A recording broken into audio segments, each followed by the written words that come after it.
Welcome to the One Shot D&D podcast. I'm your host, Judah, and joining me today is the extraordinary Hayden Vaughan. Say hi to the people, Hayden. Hello, everyone. It's really nice to be here. Pleasure to have you here. Hayden, what got you into D&D? I think it was sort of the imagination element of it, being able to create something out of nothing. Yeah, cool.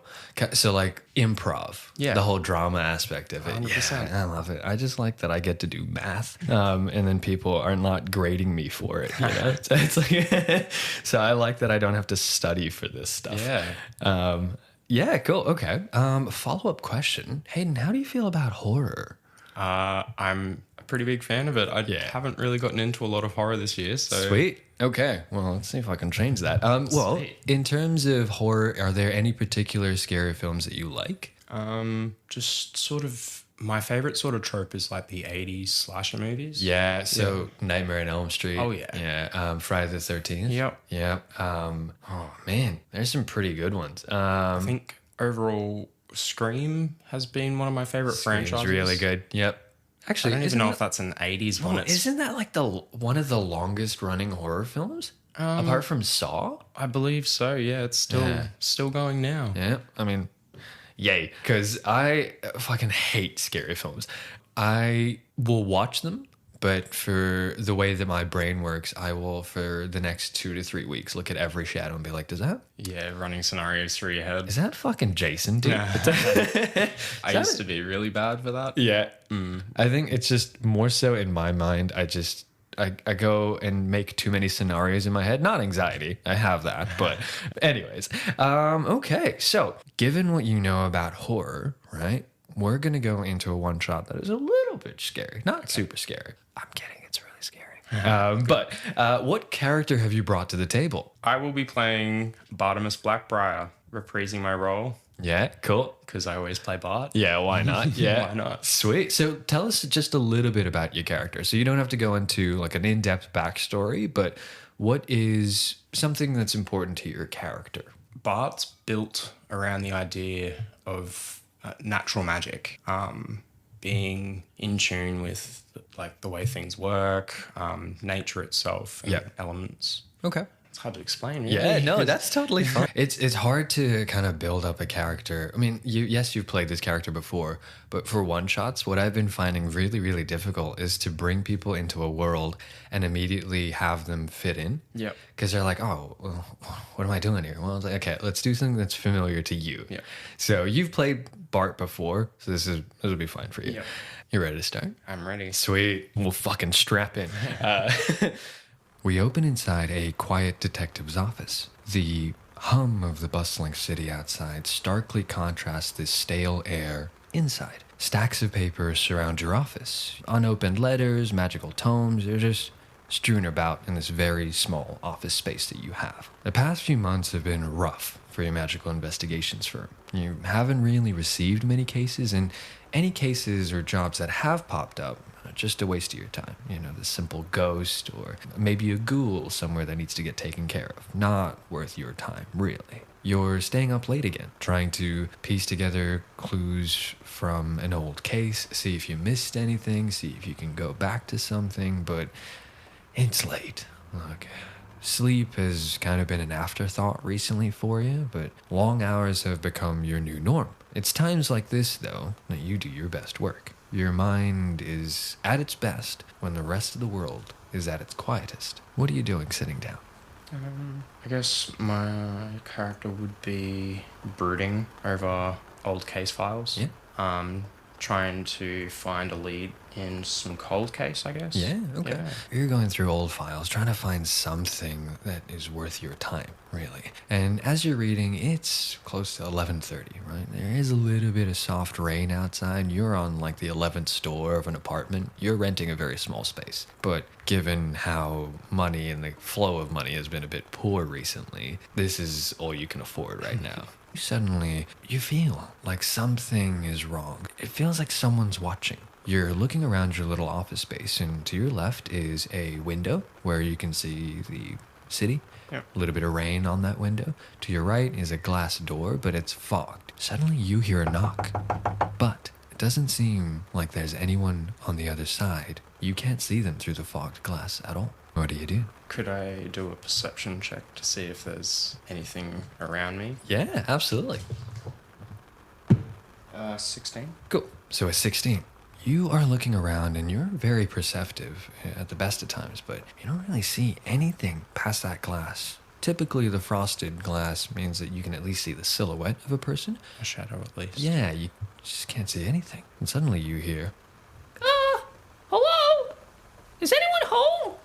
I open the door. you open the door. Yeah. As you open the door, you see a 3-foot-tall gnome. Excuse me, sir, but, I've been told that you're some sort of, like, magical detective or something. I got a case for you to investigate, but, that's only if you're not too busy, of course. What does he sort of look like? 3-foot gnome, right? He has pince-nez glasses on. He's got this fairly well or ill-fitting 3-piece suit. It looks like a child that definitely outgrew a baby's set of clothing. He is a bit rotund, and he's gotten a suit from, I don't know, a sales rack that is just 2 sizes too small. He looks a little bit puffed. Again, being 3 foot, having to climb up 11 flights of stairs, he's a little bit exhausted. He's definitely catching his breath, but he's like trying to look around, a little bit nervous. Okay, so I tell him to come in and sit down, like take a breath. Yep. I ask him if he wants a drink. No, I'm okay. That's, I don't really drink too much, and if I do, it kind of goes straight to my head. I'm only a small guy. My name's Professor Agallape, and I purchased a plot of land from an estate sale about 3 months ago. But, the issue is, there seems to be a house built on that land. Now, the deed really didn't say anything about a house on the plot, so I did my due diligence and, well, I thought I'd investigate the building. Problem is, every time I get anywhere near the place, it gives me the heebie-jeebies. Well, I asked the neighbors, and, well, no one's ever seen anyone enter or exit that building. The neighbors think I'm crazy because, well, apparently, there's never been a house on that land, but I swear I've seen it. You gotta help me, mister. I'm 348 years old. I'm vertically challenged, so if anything's gonna chase me, I'm not gonna get very far. If the pay's good enough, I guess I can. I'll pay you a fuck ton, really. I'm quite rich. All right, that sounds good to me. I'll do my best to find this moving mystical house. Shit. I really think that was gonna be that easy, but yeah, that's fun. Oh, actually, that reminds me. I found a strange note in my mailbox after I visited the house. Do you want to see it? Yeah. Any other details you can provide as well? He's being Even more helpful. You Most know, the helpful. more you tell me, the better this is for you. You can't just walk into a doctor's office and be like, figure it out, dude. Yeah. It's like, so you see him fiddling around for a piece of paper, and then he pulls it out, unfolds it, and reads it out first before giving it to you. The note reads, "Greetings from the land in between, hell and the unseen. Venture over the hill, and by standing quite still, you'll hear the trees speak." Do you make anything of it? Could I do like an Arcana check on this? Yeah, absolutely you can. Ooh, that's not good. 5. A 5. Paper. A4 paper. Yeah. Cool, It might be recycled. Who knows? Okay. That's the most arcane part about this. The fact that they're saving the environment. Yeah. Yeah, no, with a 5 you're looking through. It looks like just a random piece of paper. It doesn't seem special at all, and it seems like something that's written, not printed, but written. Okay.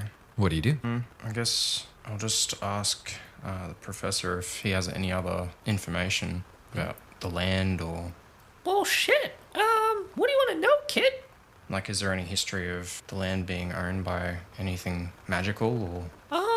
Not to the best of my understanding. Again, like, I bought the house at an estate sale, so they weren't really giving too much information, but the deed had nothing to do with a house on it, so, I guess that's, like, fishy or something, I guess. I guess I'll start by visiting the land. Yeah, sweet. We can go Yeah. now if you want. Yep, sounds good. Fucking brilliant. You see him hop off the chair. Again, tiny little guy, and as he's walking, you can hear the little as he's like pittering. But as he's going through, he's taking his time. It's again 11 flights of stairs. Yep. So it's a lot for a little guy. You see that he walks down the 11 flights of stairs to a little like Volkswagen Beetle, or the D&D equivalent of a Volkswagen Beetle. And in this like noir type setting, this is a pretty fancy car for its time, insinuating that this guy, like he said, is pretty fucking rich. Okay. So you truck all your stuff that you need for your investigation. You think this is going to be quite quick. So you grab whatever you need and you hop into the car. You then begin traveling to Professor Gallopy's new land. You drive up a very long pebbled driveway, which leads to a large hedge that actually surrounds that plot of land. The driveway ends abruptly at the hedge, and Professor Gallopy looks at you. Well, it's getting pretty late, and I should really get my beauty sleep. You wouldn't mind if I went home, would you? So you're avoiding... No, fuck. I mean, look, if you want me to come in there, I would. But I'd ask that you don't ask me so I don't feel implicated, you know? I'm a little guy. I'm a really little guy. You see that he's like, a tear is coming out. He's like, Please, sir. I just tap him on the shoulder and I'll say, like, it's fine. Do you at least have, like, a map or anything to give me? Not really. No, but I can tell you the layout of the land. From what I could see, again, I couldn't see into the house at all, but it looks like there's a simple kitchen, a living room, and then a hallway with what looked like 2 doors, or what I could see was 2 doors, but that's about all I got. Okay. You can ask the neighbors, but they're about 3K that way and about 3K that way. That's too far. Well, it is also like 1 a.m., sir. That too. All right. I guess I'll take it from here. Yeah. Well, good luck, kid. You see, he waits. As soon as the latch sound of the door starts locking, he drives off. That's not suspicious. You see this 15-foot thick hedge, essentially, surrounding the entire plot of land. There doesn't seem to be any immediate entrance anywhere. What do you do? Can I try and acrobatics my way up to the top of the hedge? You can try, but it is 15 foot. I might need magic to do this, actually. All right, I'll Misty Step to the top of the Yeah, cool. hedge. Can I land on it and not fall through it? Or- Well, essentially, you're going to use your Misty Step, which would give you about 30 feet of movement, right? And you can kind of see the top. So as you Misty Step and you go up, you see that the hedge keeps growing. So at any point in time, if you want to look over the hedge, forget about the movie, but like if you want to look over the hedge keeps climbing to try and stop me to from try and, yeah. Okay. So it's obscuring your path. So your Misty Step goes, but then you're suddenly 30 feet into the air. I'll let you kind of like grab on and slide your way back down the hedge without taking any damage at all. But it just keeps climbing. So wherever you are, it's always 15 foot taller than wherever you are. All right. But when you come back down, the hedge comes back down to 15 foot. So I'm going to cast Clairvoyance. Yeah, okay. This is going to chew through my spell slots. Maybe I won't yet. Okay. 'Cause I feel like that's just going to chew through my spell slots. You can just make a perception check if you want as Okay, well. I'll do that. Yeah, do the easy stuff first. Yeah. Use like the free Spotify trials. Yep, for sure. Nat 20. Nat 20, fucking brilliant. You're looking at this hedge and you're trying to determine how thick and tall this thing is. You understand that it's innately magic. Again, it is growing seemingly by itself. You spot a leather pouch hanging inside the hedge. There's not an opening that you can walk through at all, but the opening is just big enough that you can see this leather pouch is stuck inside. What do you do? I have the Ring of Telekinesis that lets me cast telekinesis at will. Yep. Can I use that to pull it out? Absolutely. So you cast telekinesis, and there's a wave of magic that comes around your arm. You go through, and you can feel through the telekinesis you grabbing the pouch, and as you're pulling back out, make a dexterity save. Oh, okay. That's a 5. 5? Yeah, cool. So as again, you're using telekinesis. It's the power of your mind, but you can still feel things, right? You grab it, and as you come out, there's a little thorn that pricks you, but you feel like what should be damaging and may have opened up a cut. You feel it instantly start almost healing by itself. The pouch is now in your hands. It's a small leather pouch. Imagine like the size of a small climbing chalk bag. So I just open it? Yeah, you pull it apart, and as you pull at the drawstrings, you find that the pouch is filled with some sort of white textured powder of some sort. Oh, okay. That'd be probably ashes or something, wouldn't it? Can I do like a perception check to see? Yeah, or you can do Arcana, you can do Medicine if you want to. Either or is perfectly fine. 16. 16? Cool. You are going through and you're looking at it, and as you kind of pull at it with your fingers, you see that this powder is made up of salt, flour, and chalk. With a 16 in an Arcana, you know that this is the basic ingredients of creating a protection circle. Okay. So would that mean that there's more of these pouches? Can I have a look around for more of them? Yeah, you can look around, and I'll say that with your nat 20, obviously, you're looking around, you don't find any more pouches at all. So it's just this one then? Yep. But as the bag is open and you're walking closer to the hedge, you see that the hedge is not retracting completely, but, it's almost like wind is blowing out of nowhere and it's pulling away from you. Okay, I'll keep walking towards it then. You keep walking towards it with an open bag, but you see that at a certain point it stops moving. I close the bag? You close the bag, the hedge starts pushing back into you. What if I tipped the contents of the bag onto the hedge? Are you doing the entire bag? No, I'll just pinch. Yeah, cool. You take a little pinch and you salt bay the shit out of it. And as you do that, you see the hedge actually violently reacts and pulls back like an animal that's been set on fire. It comes back, creating an open way for you to walk through. All right, I'll walk through. Cool. Are you keeping the powder? Yeah, I'll keep it. Fucking absolutely.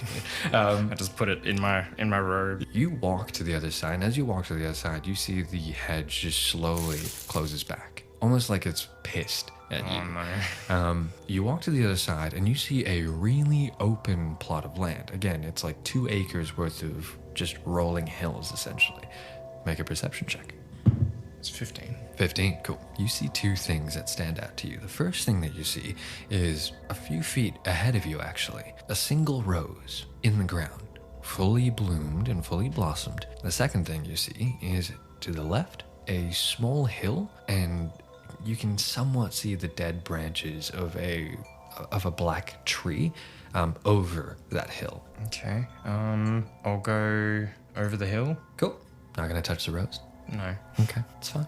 Are you sure about that? Yeah, cool. So you go over the hill, and as you go over this hill, you actually see that, much like you perceived before, it is actually a dead tree. It's a dead tree, but it's standing on the other side of the hill. Not in a valley, but on the other side of a hill. What if I just stand on the hill? I'll just stand there. You stand on the hill, Nothing happens? nothing happens.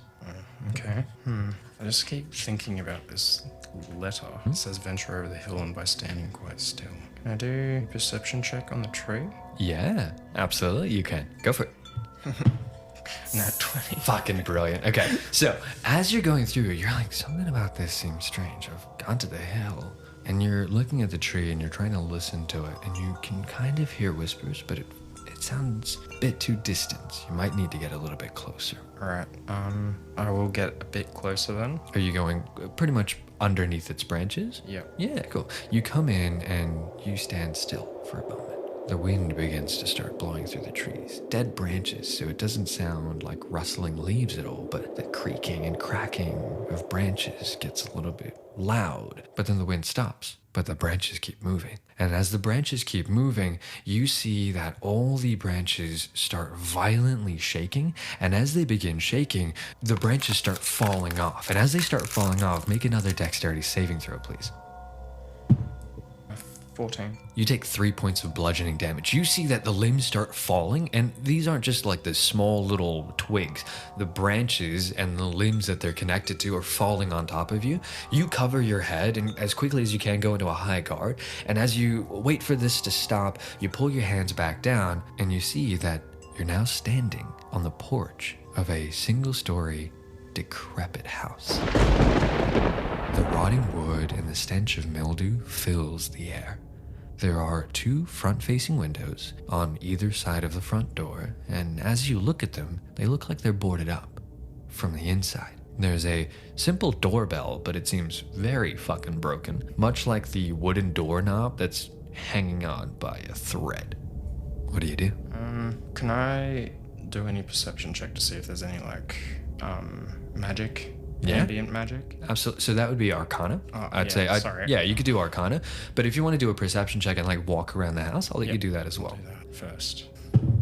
9. 9? Okay. So as you're walking around the house, again, there's just 2 or 3 steps up to the actual porch of this house. But as you're walking around, single-story house, it looks very, very, very small. Abnormally small. There are no windows anywhere on the outside. There's no other doors anywhere apart from this front door and the 2 windows either side of that front door. Rolling for Arcana. 7. Okay, so with a 7, you're looking around and you don't see anything, or you don't innately feel anything out of the blue, but this feels weird, dude. There is some magic you just can't pinpoint. Again, this just appeared out of nowhere, and it's, let's say, 1:30, maybe about 1:40 a.m. So dark, but eerie dark, What do you do? I don't want to do anything stupid here, though. It's a one-shot. It's fine. Yeah. I go back home. That's allowed. Yeah, that is allowed. Yeah. I use disengage. It's oh, fuck. Could I walk? I'll walk to the... Just peer through? Peer through. You peer through, and again, the boards inside are making it very hard for you to see anything, really. Same thing with the left as well. I guess I'll go to the door, and how broken is the doorbell? It's not even touchable. It's dysfunctional. There was a doorbell there at some point that was functional. This is no longer that doorbell. Yeah. If I push on the wood of the door, does the door open? It doesn't, but again, there is a doorknob there. Yeah. I'm going to use telekinesis to open the door. Yeah, cool. You use telekinesis once again, and as you turn the doorknob, it breaks off into your hand. You push the door open, and you find that the inside of the house is derelict. Despite the house being abandoned, there is still furniture strewn all around. The furniture is enveloped in the same plastic sheets typically used to cover objects when painting a room, for example. Also, are you holding onto the doorknob, or is it just falling? It's just falling. Yeah, cool. Okay. I'm not touching that. Yeah, it's on the front porch. Yeah. Sweet. Professor Agallapi described the basic layout of the house. Again, there's a living room in the center of the house. To the left of that is the main door to the kitchen. To the right of that is a hallway that leads into the only other 2 rooms of the house. The master bedroom to the right of that hallway, and the bathroom to the left of that hallway. Okay. What do you do? I'm just gonna slowly walk in down the hallway, I guess. Yeah, cool. So you're in the living room right now. Is there anything you want to do in there before you go anywhere else? I'll do a perception check to see if there's anything worth looking at. You can do investigation as well. I'll allow either or. I'll do perception because I have perception. Yeah, good. Cool. Another nat 20. The living room, again, the door is open. It's not swinging or anything. It's open, so there's a little bit of light.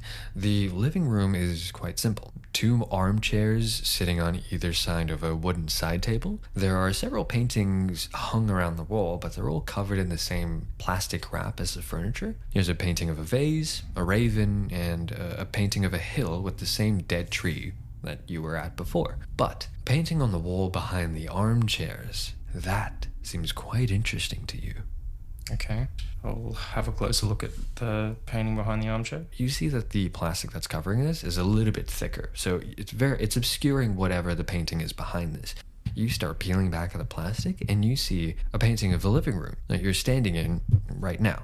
The same armchairs, the same side table, and the same paintings all around the wall, and they're all covered in the same plastic wrap. But as you examine the painting, you see a figure that looks exactly like you inside the painting. This painting, despite it being 2D in nature, you swear that you see your body looking at the painting. The body is rising and falling as though this being is still breathing. Can I spin around and look at where I think would be the viewpoint of the painting? Yeah. You spin around, you look at it, you don't see anything out of the ordinary.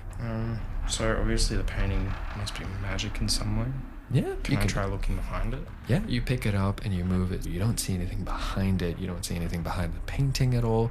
Nothing on the wall. No secret kind of latches or anything. You put it back on, I'm assuming. Nothing changes. The figure is still turned away from you, looking at that painting. That's all they're doing. What would happen if I shone more light in this room? You'd be able to see a little bit more. You might even be able to see a little bit into the kitchen, maybe a little bit down the hallway as well. Okay. Again, this room is barely 15 foot wide. Okay. So Could I possibly use like a firebolt in my hand, but hold on to it to sort of look around more closely? Thanks.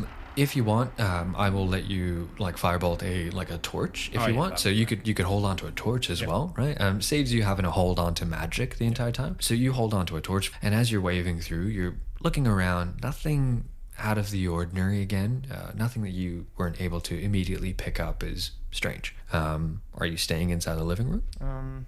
I might. So it's just the paintings that are freaking me out. So? Painting of a vase, a raven, a tree, and an exact copy of the living room. Are there any, is there a vase in this room? No vase in this room. Okay. Alright. Maybe I'll move on to a different room. Yeah, okay. What's the next closest room? Would be the kitchen. Probably the kitchen. Alright, I'll go in there then. Yeah, so you walk into the small kitchen space and begin investigating. Is there anything that you're particularly looking for? Firstly, threats. Yeah, okay, yeah. So you can do, again, a perception check. Yeah, I'll do another perception check. Ooh, that's enough. Nat one. Fucking terrible. As you're looking through, you really don't find anything immediately. You don't find, like, I don't know, fucking ghost face just hanging around the corner being like, I'm gonna fucking get you. I'm gonna fucking get you. At a glance, the kitchen seems small, yes, but very functional. You open the cupboards and the drawers, and you don't find any in the utensils. You find no crockery either. As you're looking through, you find the kitchen sink. Tap isn't running, dripping, or anything like that.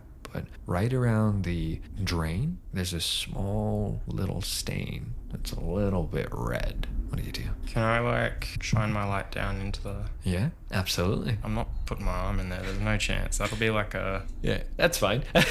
bad idea. Yeah. Ghostface is just waiting around the corner to fucking do it. Yeah.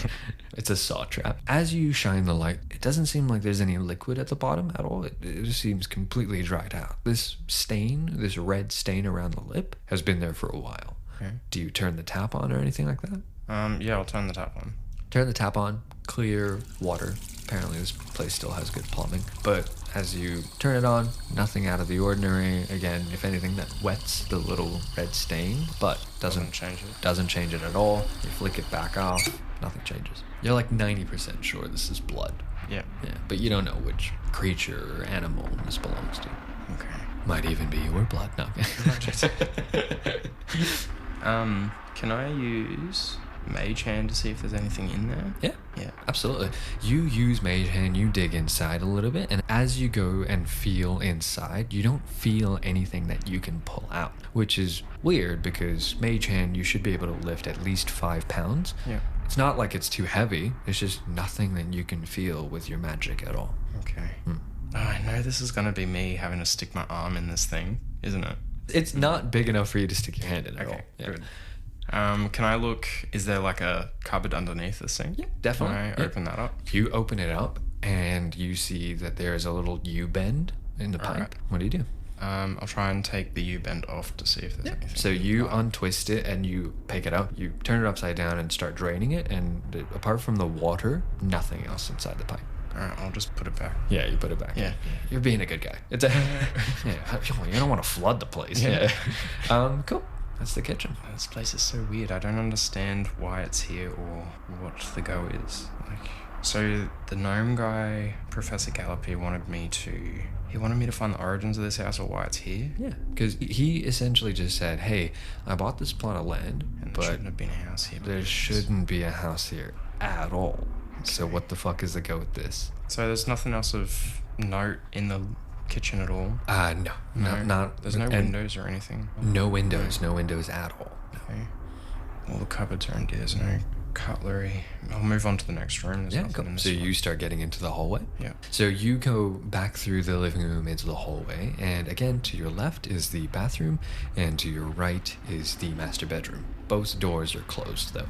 Which one do you go for first? Okay. guess I'll check the bedroom first. You go to the bedroom? Yeah. Yeah, cool. So you go into the bedroom and you find that the room is empty. Completely empty. Apart from a single standing mirror covered in plastic in the very center of the room. What do you do? So, can I look at the back of the mirror first? Yeah, absolutely. You go around, and again, this is fairly thick plastic. You can tell that it's a standing mirror. You can't see the reflections or anything, but there's not a lot of details that you can see through the plastic at all. All right. Well, from the back of it, I'll take the plastic off. Yeah. You remove the plastic, and you don't find any random insignias or symbols or anything like latches on the back of the mirror at all. That's what I was first looking for. Was going to be like runes or something. Yeah, cool. Nothing immediately at all. So then I'll look at the front of the mirror, I guess. The mirror is completely intact. A thick, carved rosewood frame encompasses the mirror. There's no cracks, no sharp edges that shouldn't be there, no signs of wear and tear, no scuff marks, no scratches on the mirror. You look around and everything seems normal, as much as normal can seem in this moment. But right at the very center of the mirror, there's a blurry circle, about 5 centimeters in diameter. Does it look like it's just on the mirror or in It's the mirror? on the mirror. Okay. Yeah. Maybe you need a key of some sort. Key. All right. And I can't see anything in the reflection out of the ordinary. A pouch of flour, salt, and fucking chalk in your goddamn. But that's about it, yeah. Salt and vinegar chips, I guess. Sponsored by Smith's. What if I take out that little baggie? I'll open it and I'll sprinkle some of that salt stuff on the mirror. You sprinkle some of this protection circle stave shit onto the mirror, and it just bounces off like you would if you threw sand at a mirror. Sweet. Yeah. All right. I'll go check the bathroom. Yeah, cool. Okay. So you're going right back into the bathroom, and as you open the bathroom, you see a simple toilet, a simple shower, and a small wash basin. No mirror. Could I quickly go back to the living room? Yeah, cool. I want to pick up that painting and bring it into the bathroom. Sure. Yeah, cool. So you're walking back into the living room and you pick up the mirror that was moving. You move it back into the bathroom, and apart from the figure in the painting seemingly breathing, nothing else changes inside that at all. But as you do that, you start hearing footsteps going upstairs. You know this is a single-story house, but Yeah. Okay. Can I go looking for the noise? yeah, you just simply push through the door. You're in the hallway. No stairs. Sound stops. Where did it sound like it was coming from? Right above me, or It sounded like someone was going from the hallway up somewhere. can I feel around in the hallway to see Yeah. if there's any You're using telekinesis, you're using your mage hand to go through the corners so you don't have to jump up and go anywhere at all. You don't feel anything out of the ordinary. Everything looks like, apart from it being wood, you don't get a splinter or anything. Yeah. That's so weird. This might be a weird idea. Go for it. Could I cast Detect Thoughts? Yeah? Okay. So you cast Detect Thoughts. Is there anything that you're in particular looking for? So I'm looking for any mind within 30 feet. Yeah, okay, cool. Are you still holding on to the painting by any chance? Yeah. Yeah, cool. You cast Detect Thoughts, and you are looking around. It doesn't seem to ping anything, but then right in your hand, you feel something out of the ordinary. You look down at your painting, and you see that the figure turns back around to face you. It's you, Bart. You see the figure hold out his hand, and you see that there's a doorknob in his hand. Oh my god. I'll go to the front door, grab the doorknob. Yep. And I'll take it to the mirror. Yeah, cool. Okay. So you take the doorknob. Are you still holding on to the painting? Yes. Yeah, cool. Okay, fine. It's just a lot for you to hold on to. Two things. I'm moving tomorrow. So you wanted a doorknob? Well, you never know when it could come in handy. Exactly. Cool. Yeah, you take the doorknob into the master bedroom with the mirror. What do you do with it? So I've still got the painting, right? Yep. So he's still just standing there holding the doorknob. It has gone right back to what it looked Back to like normal. before. Okay. So I'll put the painting on the ground next to me, Yep. and I'll just put the doorknob into the mirror. Yeah, so right about where that blurry spot is, Yeah. you see that it's a perfect fit. As you place a doorknob into the mirror, you turn it and you hear the faintest creak into the mirror. It begins to open inwards. You try to peer into the other side, but all you can see is inky blackness. What do you do? I guess I'll step into the mirror. You push in through the mirror and you enter darkness. And for a moment, you don't know where you are, but you suddenly start feeling some sort of plastic brush up against you. And as you push against it, you see plastic wrap falls away, revealing an identical version of the master bedroom. But then you hear the mirror closes. You're still holding onto the doorknob, though. Everything seems the exact same. The door to the master bedroom is closed, and you're trying to see if there's anything behind it waiting. But as you look down, you see that there are claw marks leading out. So you don't have the painting anymore, but you do have a doorknob. Okay. Yeah. What do you do? So the room's exactly the same. The exact same. Can I examine the scratches on the floor? Yep. So you look at it, and it seems like it's some sort of humanoid that's done this. It doesn't seem like there is a monster. It doesn't seem like abnormally large claws or anything like that. Track marks. Yeah, you can Okay, sue. cool. I guess can I open the door really quietly and slowly? Hello? Yeah, basically.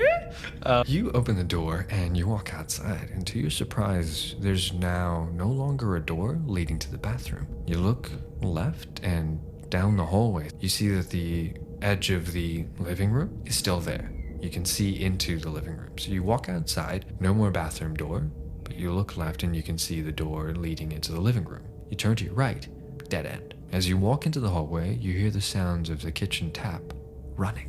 What do you do? I'll go into the kitchen. Cool. You kind of pace yourself, getting ready just in case anything jumps out at you. You're being very cautious, and as you step into the living room, the sound of the tap stops. You see the furniture has not moved. Everything, once again, looks exactly like you remembered it, but there are now drag marks on the chair legs, suggesting that something or someone was dragging something very heavy along the room with those chairs. There is no longer a front door, and despite hearing the sounds of a running faucet, there is no door leading into the kitchen. The two front-facing windows that you saw when you first came in, they're no longer boarded up, allowing you to look outside. Okay, I'll look outside. You look outside and you see the same hill from before. There's a little bit more light now, maybe 4 or 5 a.m. So as dawn is coming through, you see a little bit more light. You find the same black walnut tree. It seems very far away, but you see the outline of a figure walking up to the tree. Do you keep watching?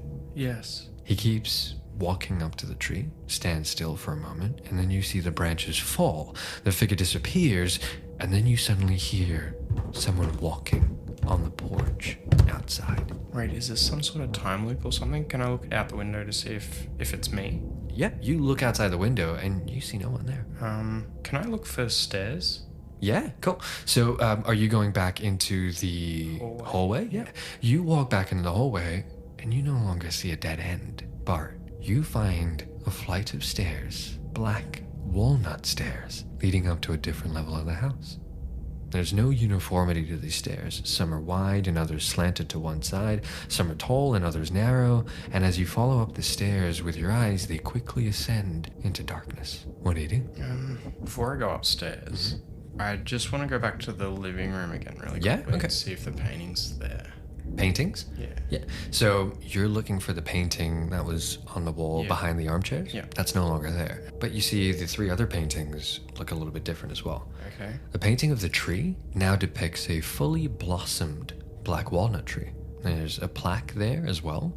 The painting of the raven now shows a flock of ravens, otherwise known as a murder of ravens. There's a plaque, but it seems to be kind of like scratched out a little bit. And there's a painting of a face that has been changed to depict a magical oil lamp. Once again, a simple plaque. Can I read the one on the oil lamp? Yeah, it says 14.3.5. Okay.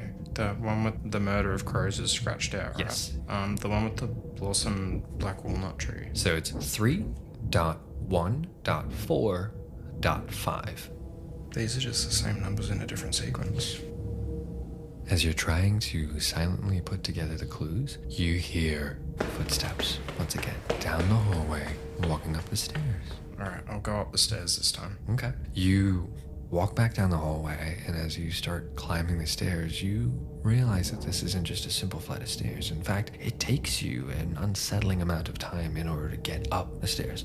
I'm going to say that you just light a torch again, you're ready to go, and you have a little bit more light, but as you turn around, you don't know where the end or the top of the stairs are. You keep walking, and after about 30 seconds of walking upstairs, your legs are feeling a bit tired, but you stay as close as you can to the walls. It takes you a full minute to climb these stairs. As you get to the top, though, you begin to see the faint flicker of candlelight. As you walk up, the wooden floorboards creak underneath the weight of your foot. The light from the candles illuminates this unnaturally large attic space. There are several bookshelves along the wall, and they're all lined with tomes, trinkets, and strange artifacts that seem from another world. And you see a small desk with parchments and an inkwell, but no writing instrument. In the very center of the room is a strange runic circle, but it's drawn using the same white powdery substance you found earlier. What do you do?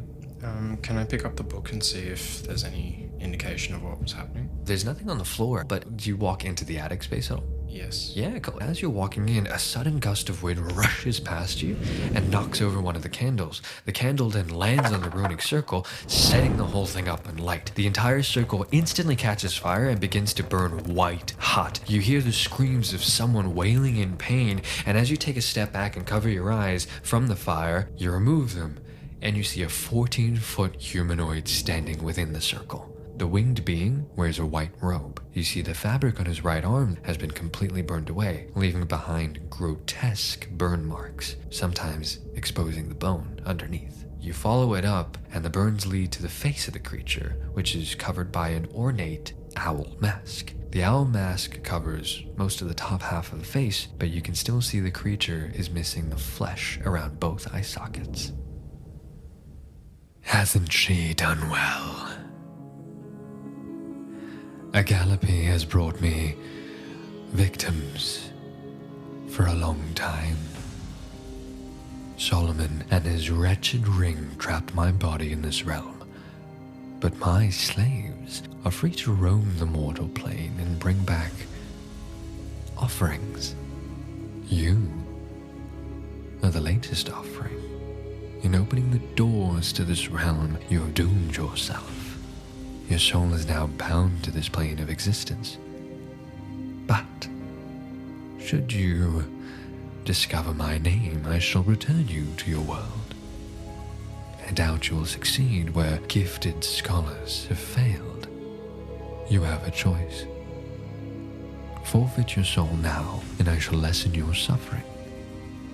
Resist, and decay slowly into the endless sands of time as you search for a way out. I wonder, what will you choose? Roll initiative. 21. 21, cool. So your initiative is 21. Essentially, there is a lair action that's going to happen after your turn, but with a 21 that's fairly high, you're going to go first. There are clues to finding his name, and they're scattered all around this house. Each round, you can move and search a new area, but every step you take from the protection circle will weaken the runes, and the entity will be allowed to freely move past the protection circle. So, once again, there's a bookshelf, there is a wooden kind of desk area. I mean, obviously the protection circle that this fucking guy is standing in, but the rest of the house is free as well. Okay. Round one, what do you do? So there was a magical stave, right? Can I telekinesis pick that up? Fling it at my hand? The stave is essentially just a part of the runic circle, essentially. Oh, okay. So there are definitely the white powdery substances, but there are little artifacts inside that, very small little artifacts that act as different staves as well. Yeah. Okay, never mind. Yeah. I won't touch that. So if I move, it weakens the circle. Yes.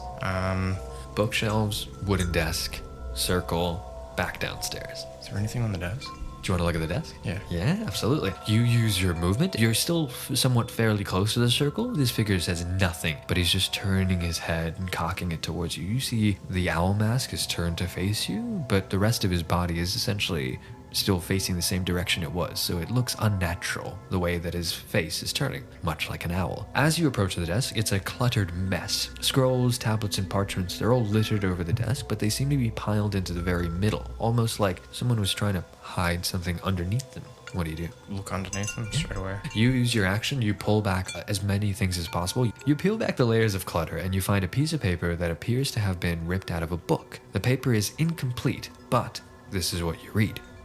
The pursuit of time manipulation is futile, for the Ancient One decides how the sands flow within the hourglass. The name of the Ancient One is hidden within the text, for it cannot be written in full, lest you awaken the Demon Lord. Its name is Time itself. The hours are his title. Once a watcher, always the observer, bound to count to eternity forever. As you see that passage, you look down and you see a short little poem. Picture the start and remember the date. Your memory of the past will determine your fate. Spell the name with 26. The name spells out a rhythm that is fixed. Burn the oil and summon the demon within, but beware, for the being inside is a djinn. Okay. Cool. You've used your action to interact with all the stuff on the desk. You've used your movement as well. Make a wisdom saving throw for me. DC 10. Yeah, 13. Brilliant. You pass, you're going to take half damage. You take 2 points of psychic damage as you feel this protection circle start weakening as time goes on. Okay. Round 2. Alright. As a free action, as part of your turn, what I will allow is for you to roll insight to see if you can kind of break down this a little bit more. So you can roll insight for particular lines of the text if you want. But you can only do one per turn. Alright, I'll roll insight on the third line. I spell the name of 26 because I feel like that has something to do with the alphabet. Yeah, sure. So go ahead and roll insight. 10. 10? Cool. You look and you know that English is the only language with 26 letters. So each of the alphabet can technically be numbered from A as 1 through to Z as 26. Yep. Brilliant. Cool. So as you do that, you're getting a piece of paper and you're starting to write some stuff and trying to figure out what's actually going on. I'm going to need another wisdom saving throw from you. That's a 9. 9. You take 4 points of psychic damage. I have resistance to psychic damage. Do you? Okay, Yeah. so you take half of this. So you Sweet. take 2, which is really good. You take 2 points of psychic damage as you begin to feel the hairs in the back of your neck start lifting. This protection circle is just not holding. God, okay. Round 3. Again, you can roll an insight for the next part of this. Picture the start and remember the date. Can I roll insight on that? Yeah, cool. So go ahead and roll an insight on that. 10.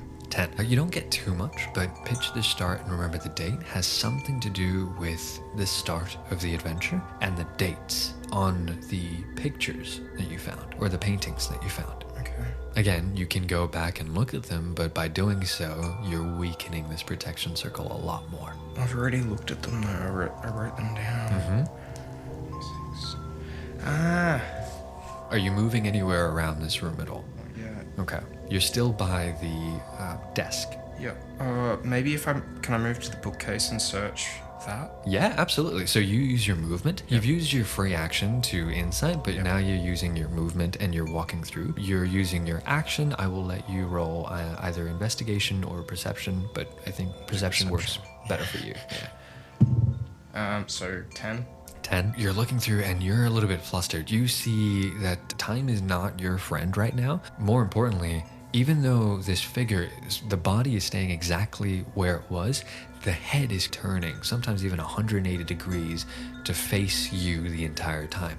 This being is not saying a single thing at all. You scan the bookshelves, and with a 10, you find several tomes in Aramaic, but they roughly translate to the Greater and Lesser Keys of Solomon. You've heard about these tomes. They are extremely hard to find due to their scarcity, but these books outline how King Solomon was able to bind and trap 72 different demons using a ring gifted to him by the Archangel The Ring of Michael. Solomon. Exactly. Beside the books, there are artifacts, a broken spearhead with blood on it, several ornate rings, an oil lamp, and a red ruby-like gemstone. What do you do? I need the oil, so I'll pick that up. Brilliant. So your object interaction is to look through, grab the oil lamp. Yeah. Cool. Fantastic. Roll another wisdom saving throw. That's right, because there's a bloody gin in this thing, isn't there? 9. You are resistant to this, which is good. You take 3 points of psychic damage as you begin to feel your heart pounding within your chest, telling you that, hey, you're running out of time fairly quickly. Round 4, what do you do? Can I roll an insight check on the second line? The second line? Yeah, absolutely. That's a 6. Oh, rough. Okay. With a 6, you don't get too much. You, again, read, your memory of the past will determine your fate. You can insinuate with your previous rolls that it has something to do with looking at the paintings. Maybe that's a cipher to a code somewhere that helps you spell out the name of this demon. His name wouldn't be Cadence, would it? Who knows? Because I've decoded... I decoded the dates into numbers. Are you saying this out loud? Because there is a step to doing this, though. Wait, I gotta write it down, don't I? So, can I write the name Cadence? Cadence. Yeah, cool. You On a write it piece of down. paper. Are you showing it to him yet? No. Okay, cool. You've written it down, which is technically one part of 3. So you've written it down. The next part has something to do with the end of the poem. So I'll pour oil over it. Over what, sorry? Wait. Can I possibly have a look at the gem? Yeah, cool. So, object interaction, what are you specifically doing with this red ruby? What are you doing with that? Would it happen to be the catalyst for a spell? You can assume that, but Arcana would prove yes or no. Can I do an arcana? Yeah, cool. Go Arcana. Please. Nat 20. Nat 20. You're looking at this gem, and as you're looking through this gem, there's some sort of semblance to what you can assume is like a philosopher's stone, maybe? Maybe this does something of use. And as you're holding on to it, you seem unsure, but you're looking through the other objects and you go, why is the lamp important? You look at the lamp, and you've touched it, you've rubbed it, nothing has come out just yet. But it does feel like there is liquid in there. Alright, So the ruby doesn't seem too important to you. The lamp seems more important to you. So I'll pick up the lamp, and there's something that I just don't want to do it wrong. Do I pour the oil over the gem? Inside check? Okay. Oh, that's a 3. 3? Cool. You get nothing. Damn it. I am gonna need a wisdom saving throw from you. Okay. That's a 7. You take 7 points of psychic damage. As this happens, you start feeling a hand go across your shoulder and start squeezing through. You look at where the hand is, nothing. 7 points of psychic damage. You're starting to get whittled away slowly. It's almost like every round you take, the damage is increasing, and the DC is also increasing. Round 5. Alright, I'll put the name, I'll put that on the floor, put the ruby on top of it, and then pour the oil over it and burn it. Yeah, cool. You take the ruby and you put it on top of this paper and you start pouring the contents of the oil lamp. But as you pour it, you see that the contents of the oil lamp is translucent. With your knowledge of the occult, you assume that this is actually consecrated holy water and not oil at all. The being inside the circle begins to recoil and he wails in pain before fixing his eyes back on you. The creature's wings begin to expand, stretching to either side of this large attic space, covering you with an unsettling shadow. Come now. You know your struggle is foolish. Without the answer to your riddle, there is no escape from this prison. You have 3 attempts, mortal. Its name is time itself. The hour is Eye's title. Once a watcher, always the observer, bound to count to eternity forever. What is your answer? Cadence. You see the being's eyes widen. The being's wings retract, and you see the creature's skin begin to melt instantly. Well played, insect. I will hold my end of the agreement, and I vow to return you to your realm, but you know far too much. He waves his hand, and in a flash, you're teleported back to the front porch of the house. You look down, and you see the broken doorknob is still in your hand. What do? Is the door shut? It is. I put the doorknob back in the door and step away. You put the doorknob back in, and you attempt to fix it before you step away. It's not finding any purchase. Maybe, should I just hold on to the door number? Maybe I'll just take it with me. Okay. I'll just leave. You're just gonna leave? Yeah. Up to you. Yeah, I don't know. Like, Cool. You're gonna return back home. So you walk back out, and it's still the same time that you left. So it's still that 1:30, 1:40 mark. You're walking back to the hedge. You use the protection circle context. You have that, and you throw that over the hedge. You walk straight through. You're about an hour's walk away from town, back to your office. What do you want to do? so the time is now, what, 1:30? Yeah, about 1:40. Let's say like 5 minutes has passed or something like that. Okay. Yeah. But I saw it, the time had passed while I was in there. It's like it's just a time loop. I've gone back to the start of it. Who knows? So I haven't actually been able to destroy the demon. All I've done is gotten away from it. Possibly. I'm going after that professor. Cool. Okay. So are you heading back home though? No, I'll head straight for the professor. Cool. You have no idea where the professor lives. He never gave you an address. Shoot. All right. Well, I guess I will go home then. Okay. Cool. You return to your office building. It's a long walk. You are just stewing, trying to piece any information that you would have missed. I went through the hallway. I looked through the door. Maybe I should have used this instead. Almost just talking yourself into a bigger discussion. And as you walk into your office building, the rain outside feels familiar. It feels somewhat comforting. You make your way up a few flights of stairs, 11 flights of stairs to be exact, back to your office. The door is closed, but there is a note attached to your door. What do? I pick up the note. You pick it up. Round 2. What? As you look down at your office door, you see that the doorknob is missing. And that is where we'll end this episode. Oh my god, that was so amazing. Woo-wee! Oh, I hope you like that. I love that so much. Sweet. There's so much to chat about. Yeah.